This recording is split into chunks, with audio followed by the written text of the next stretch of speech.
And this illustration I call is talking. It's just a quick devotional about sharing an inspired vision.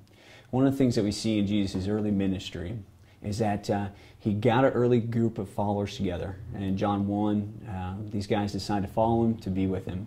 But the thing is that they didn't share the same heart, the same vision that he did. And so one of the things that I run into, one of the problems I run into, is that as a young laborer, a young leader starts to come up, they don't know how to partner with somebody else, or they don't know how to inspire a shared vision. And so one of the questions I asked was, how did Jesus inspire a shared vision with his men? And this is one of the, I think, most essential pieces that Jesus did and taught as far as helping his followers, the guys that are with him, to have a shared vision with him. And according to the 7-11 rule, a guy usually takes 7 to 11 times before he understands something. So sharing something with a guy 7 or 11 times will help them to start to understand it. So it's a process. And so Jesus, what we get to see is his beginning process of him sharing or introducing guys to vision. So we're going to pick it up. We're going to go to John chapter 4 with those guys. This is Jesus. We're going to pick it up at the end where Jesus gets done talking to the woman at the well. His disciples, the guys that were with him, just took off. They went to go get some food because they were hungry. And so now we're picking up the scene in John chapter 4, 31 through 38. So in John 4:31, what we have is the disciples coming back, the woman at the well taking off, going back into town. And so now those boys are concerned a lot for Jesus' hunger, his health. And so now, I'm picking up, we're going to read through this, and then you and I will discuss it as we go. So I'm going to read it out loud for us. John 4, 31 through 38. While the disciples were urging him, saying, "Rabbi, eat." But he said to them, "I have food to eat that you don't know about." So the disciples said to one another, "Has anyone brought him something to eat?" Jesus said to them, "My food is to do the will of him who sent me, and to accomplish his work. Do you not say, there are yet 4 months, and then comes the harvest? Yet, I tell you, lift up your eyes and see that the fields are white for harvest. Already the one who reaps is receiving wages and gathering fruit for eternal life, so that the sower and reaper may rejoice together. For here the saying holds true, one sows and another reaps. I sent you to reap that for which you did not labor. Others have labored, and yet entered into their labor." This right here is you get to see Jesus sharing an introduction to vision. He's inspiring a shared vision with them. And so there's 5 things I really see that Jesus did here, and this is what we're going to talk about. The first one comes out of verse 31 through 33. And this is where Jesus incited curiosity. Jesus incited curiosity.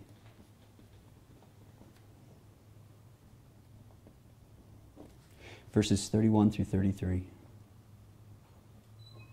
All right, let's look at it. I'm going to read that one more time, and then we can talk over it. Meanwhile, the disciples were urging him, saying, "Rabbi, eat." But he said to them, "I have food to eat that you don't know about." So the disciples said to one another, "Has anyone brought him something to eat?" What do you guys see is the main concern of the disciples? His well-being. His well-being, right. His hunger, right. What was Jesus' concern? Their well-being. Their well-being in the spiritual realm. Yeah, the spiritual well-being. So there's a conflict there. So what I like to see about inciting curiosity is that Jesus created a natural opportunity where the disciples were, like you said, concerned about his physical well-being, but he used that as what's known as a conversation jogger. He uses an opportunity to take them from what they're concerned about to something of greater importance, of more significance. And so that's when Jesus says, "I have food that you don't know about." Jesus created the opportunity for them to go, "What the heck are you talking about? We want to feed our bellies." Jesus is like, "I want to feed something else." And so one of the things I think about, I don't know, do you guys have are you guys sports fans? Oh, yeah. Okay. Oh, already is, guy. Yeah. What's your team? Philadelphia Eagles, Philadelphia Phillies, Philadelphia everything. Philadelphia something? Yeah. Okay. Now, when you say this, you know, hey, I'm a Wildcat fan. Yeah, Okay, State? awful, but yeah. Yeah, I know. Awful. Got it. Oh. All right. So what if you, so let's say it's a big game. You say it's a bowl game. And you recognize my K-State Wildcats were playing in a bowl game, and you realized I lost, or my team lost. And you came up to me and said, "Hey, bro, sorry about the loss." What would you expect me to say, because I'm a huge fan? You'd probably react in normally a negative manner. A negative manner. Probably something like, well, your team didn't do that good either, or something like that. Or you try to stab right back, try to get Get right back at him. So Yeah. a little rivalry. Yeah, so of course, because I'm a fan, I'm a rabid fan, that I would be let down. I'd be sad that my team lost. That would be the expectation you'd want from me. But what if I said, bro, you know, that stunk, but you know what really got me down? Is the other day when I was trying to help this guy see the need to follow Jesus, and he didn't respond. Now that really got me down. That would create some curiosity to you. As like, wait a second, I know what it is to be an Eagles fan. I know what it is to be a Philadelphia everything fan. But yet, this guy has a concern with something else. I know how big of a fan he is, but it didn't affect him like it would have me. So that incites some curiosity in you as to asking, why? And that's what I think that the disciples are doing there in that next verse where they're saying, did somebody else give him something to eat? He was inciting curiosity. So now they're starting to see there's a difference. There's something else with Jesus that's not necessarily the same with them. So the first thing is that incite curiosity. Help them to use the current situation, their concern for you or their concern for something else, to point them to something of greater importance. That's what Jesus did. He was inciting some curiosity. And the next thing you know is we get to see how Jesus, in verse 34, he communicated from the heart.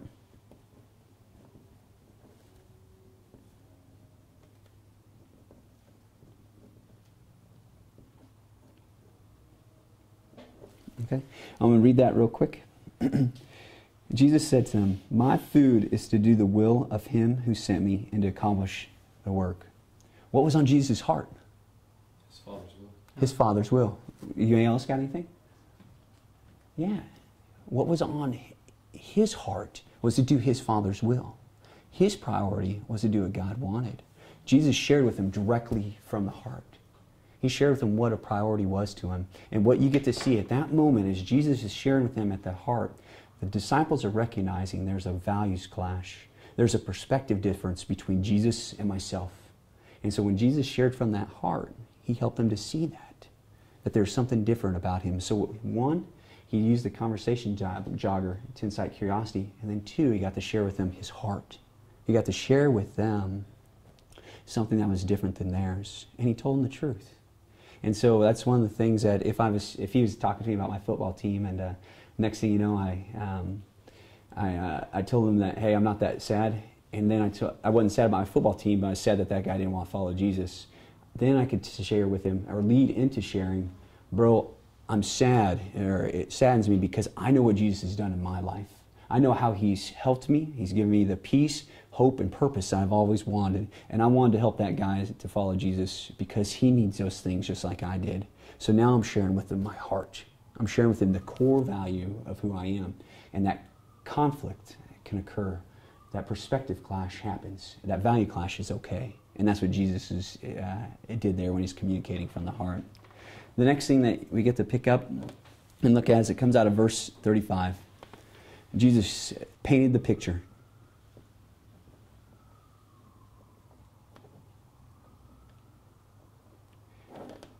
He was Mozart here with words. Or not Mozart, but what's a famous artist? Yeah, Michelangelo. He's Michelangelo with words. So let's pick this up. Let's see how he does this, paints this picture for the disciples. Verse 35, he says, do you not say there are yet 4 months, and then comes the harvest? Look, I tell you, lift up your eyes and see that the fields are white for harvest. What's Jesus trying to show these guys? What's he pointing out to them? Perspective change.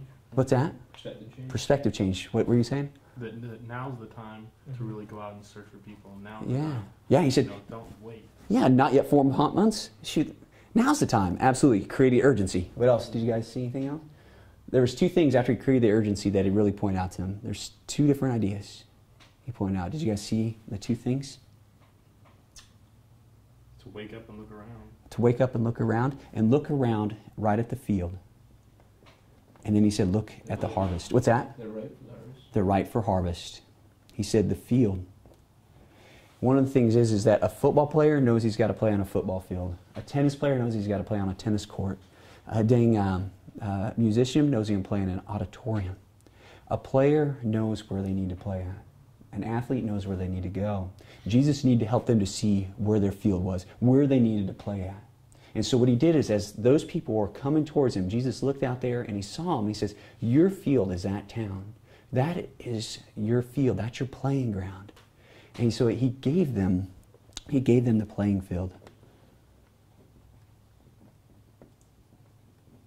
And then the harvest. What's the harvest? What do you guys think? Souls. Souls. People. Absolutely. So he gave them the objective. So he helped them to see the big picture of what was going on. This is your playground, and this is who you play with. He helped them to see the playground. One of the ways I like to do this is talk to a guy and say, how can you reach, say, your unit? Or specifically, how can you reach your squad for Christ? I'm giving him a field to play in. I'm giving him his playground. And next I can be like, within that squad, you know 3 guys who don't know Christ? I've given him the field, and now I've given him an objective. I painted a picture of how he can be involved, how he can engage. And that's the same thing that Jesus was doing with these guys. He was getting them involved, helping to paint a picture for them to operate and live out of.